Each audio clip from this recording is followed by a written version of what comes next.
अस्सलाम वालेकुम, welcome to my YouTube channel. I am doctor Shafaq Azmat. आज मैं बात करूंगी कि बच्चों को जब बच्चों का टीथिंग फेस होता है यानी कि दांत निकल रहे होते हैं तो उस दौरान बच्चों को मोशन लग जाते हैं, बुखार हो जाता है या इसी तरह बच्चों की काफ़ी कॉम्प्लिकेशंस हो जाती हैं। तो पेरेंट्स इस बारे में काफ़ी कंसर्न होते हैं, बहुत परेशान होते हैं और वो इस चीज़ को रिलेट करते हैं, मतलब कि मोशन अगर लगे हुए हैं या बुखार हो रहा है तो वो रिलेट करते हैं कि बच्चे के अभी दांतों का निकलने का प्रोसेस है, ये टीथिंग फेज स्टार्ट हुआ है तो इस वजह से बच्चों को मोशन हो रहे हैं या उसको फीवर हो रहा है। तो आज मैं आपको बताती चलूं कि ये सबसे बड़ी मिथ है, यानी कि ये बिल्कुल भी इसमें कोई सच्चाई नहीं है कि अगर बच्चों का टीथिंग प्रोसेस है यानी कि दांतों के निकलने का अमल है तो उस दौरान बच्चे को मोशन लगना या उसको बुखार होना लाजमी होता है। कुछ बच्चों को कॉन्स्टिपेशन भी हो जाता है, तो इसको इससे लिंक नहीं करना है आपने, क्योंकि ये मेरा भी सबसे बड़ा जब मेरा बेटा जो था वो टीथिंग फेज उसका स्टार्ट हुआ तो मुझे भी ये लगता था, हालांकि ये सब कुछ मैंने पढ़ा वो भी था, लेकिन कहते हैं ना जब अपने ऊपर आती है तो उसको कुछ समझ नहीं आता। तो जब मेरे बेटे का टीथिंग प्रोसेस था तो उसको भी ये इशू हो गया था कि उसे लूज मोशन आए दिन लगे रहते थे, मतलब 1 वीक वो ठीक होगा, ठीक है, फिर उसके बाद नेक्स्ट वीक दोबारा स्टार्ट हो जाएंगे, तो इस तरह की चीज़ होती थी। जब मैं उसको फिर लेके गई थी चाइल्ड स्पेशलिस्ट के पास तो उन्होंने मुझे यही चीज़ कही थी कि टीथिंग प्रोसेस का लूज मोशन या फीवर से कोई ताल्लुक नहीं होता। अब इसकी रियलिटी क्या है, होता क्या है कि जब बच्चे का टीथिंग फेस होता है उन दिनों बच्चे की मोस्टली क्रॉलिंग भी स्टार्ट हुई हुई होती है, तो वो क्रॉलिंग करता है या वो बैठने वाला हुआ होता है, मतलब वो सिटिंग उसकी इजीली हो जाती है, वो माइलस्टोन ही अपना अचीव कर लेता है। तो वो क्या करता है, बच्चे को आदत होती है हर चीज़ उठा के मुंह में डालने की। तो अब क्या होता है, जब बच्चा हर चीज उठा के मुंह में डालेगा, इवन वो जमीन में कुछ भी पड़ी हुई चीज उठा के मुंह में डाल लेते हैं, ठीक है ना। वो अब जमीन पे हर तरह के बैक्टीरिया होते हैं, आप जितनी भी सफाई कर लें, कई तरह के वायरसेस होते हैं, कई तरह के बैक्टीरिया होते हैं। जब बच्चा उसको मुंह में डालता है तो रिजल्ट में क्या होता है कि वही वायरस या वो बैक्टीरिया उसके इम्यून सिस्टम को डिस्टर्ब करता है, उसके डाइजेस्टिव सिस्टम को डिस्टर्ब करता है। तो रिजल्ट में बच्चे का स्टमक अपसेट हो जाता है और मोशन और फीवर स्टार्ट हो जाता है। तो हम लोग यही सोचते हैं कि इसका टीथिंग फेज है तो खैर है, फिर टीथिंग फेज इसका खत्म होगा तो ये चीज़ भी खत्म हो जाएगी, लेकिन खुदारा इस चीज़ में डिले ना करें, क्योंकि लूज मोशन होना कोई बहुत छोटी चीज़ नहीं है। लूज मोशन की वजह से बच्चे डिहाइड्रेट हो जाते हैं और उसके रिजल्ट में क्या होता है कि बच्चों का जो प्रोसेस होता है टीथिंग का वो तो डिफ़िकल्ट होता ही है, उसके साथ साथ बच्चों की तबीयत भी ख़राब होना शुरू हो जाती है, वो लिथार्जिक हो जाते हैं, मतलब कि निढाल रहते हैं। और क्या हो जाता है कि बच्चों को भूख नहीं लगती, खाना पीना नहीं करते, चिड़चिड़ापन उनकी तबीयत में आ जाता है। तो सबसे पहले तो आपने इसको इन चीज़ों को लिंक नहीं करना। जैसे ही आपके बच्चों को फीवर या लूज मोशन स्टार्ट होते हैं तो आप अपने डॉक्टर को कंसल्ट करें।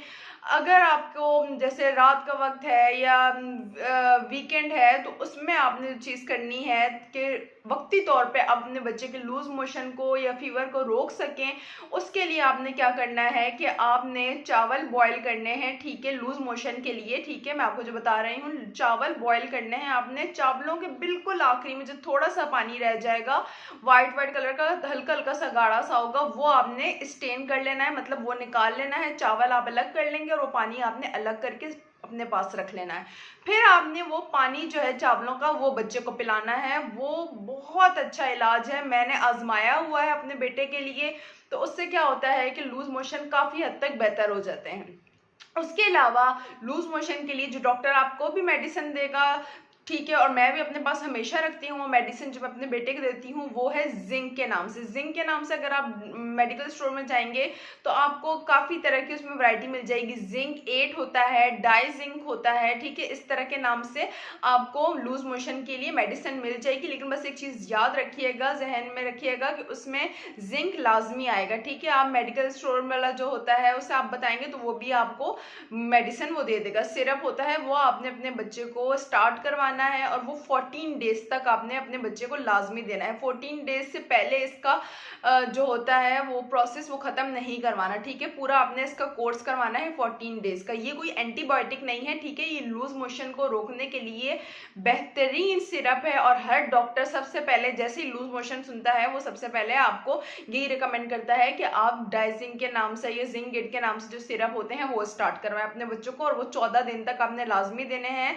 बेशक आपके बच्चे के लूज मोशन जो है खत्म भी हो जाए, लेकिन फिर भी आपने इसका पूरा कोर्स करवाना है। फिर उसके बाद आपने ये करना है कि बच्चे को साबूदाना बना कर दें, ठीक है। साबूदाना को पानी में अच्छी तरीके पका के वो दें, उससे भी बच्चे के लूज मोशन काफ़ी हद तक बेहतर हो जाते हैं। नरम गिज़ाएं दें उसमें बच्चे को, ठीक है। केला दें, खिचड़ी दें, इस तरह की आप चीज़ें दें, उससे बच्चे के लूज मोशन ही बेहतर होते हैं और बच्चे का जो टीथिंग प्रोसेस होता है वो भी डिफिकल्ट नहीं होता, क्योंकि टीथिंग प्रोसेस के दौरान जब बहुत तकलीफ होती है दांतों में या मसूड़े में, जब दांत निकल रहे होते हैं तो बच्चे से कुछ खाया पिया जाता है, बच्चे का जो होता है ये ईटिंग जो प्रोसेस होता है वो भी काफ़ी हद तक लो हो चुका होता है। तो आपने क्या करना है कि उसमें बच्चे को आप नरम गिज़ाएं दें, बच्चा इजीली खा लेगा। अब सेकंड हम लोग बात कर लेते हैं कि टीथिंग प्रोसेस के दौरान जो बच्चों को फीवर हो जाता है उसके लिए आपने क्या करना है। सबसे पहले तो आपने थर्मामीटर से कंफर्म करना है कि आइदर फीवर है कितना, ठीक है। 99 से अगर ऊपर आता है फीवर, यानी कि 100 आ गया, 101 आ गया, 102 आ गया, ठीक है, तो तभी आपने बच्चे को मेडिसिन स्टार्ट करवानी है फीवर की, उससे पहले आपने नहीं करवानी, ठीक है ना। क्योंकि मोस्टली होता क्या है कि बच्चे हमें गर्म लग रहे होते हैं, हम अगर हाथ से चेक कर रहे हो, वो इन्वायरमेंटल चेंजेस की वजह से भी हो जाते हैं, डिहाइड्रेशन की वजह से भी बच्चों का सर और बॉडी जो होती है वो गर्म होती है। तो सबसे पहले आपने ये चीज़ जहन में रखनी है कि आप थर्मामीटर से कंफर्म कर लें कि बच्चे का फीवर कितना है। फिर उसके बाद आपने जो फीवर में मेडिसिन देनी है बच्चे को वो देनी है आपने पैनाडोल और कालपोल। ये आपने मेडिसिन जो है वो वेट और एज के हिसाब से उसकी डोजेज आपने देनी है। नंबर थर्ड पे आ जाता है कि अगर आपके बच्चे को फीवर होता है तो उसमें आपने बच्चे को बहुत ज़्यादा लेयर्स नहीं पहनानी, ठीक है। सिर्फ आपने एक लेयर ही रखनी है बच्चे की। मौसम के हिसाब से भी आप रख सकते हैं, क्योंकि जितनी ज़्यादा आप लेयर्स पहनाएंगे उतना ज़्यादा बच्चे का बुखार और बढ़ेगा, कम नहीं होगा। फिर उसके बाद नंबर फोर्थ पे आ जाता है आपने बच्चे की स्पंजिंग करनी है, ठीक है ना, यानी कि पानी की पट्टियाँ रखनी है। अब पानी की पट्टियाँ आपने ठंडे पानी की नहीं रखनी, बल्कि नॉर्मल रूम टेम्परेचर में जो पानी होता है उसकी आपने पट्टियाँ रखनी है। और वो सिर्फ माथे पे नहीं रखनी बल्कि पूरे जिस्म को बच्चे के उससे अच्छी तरीके से पहुँचना है।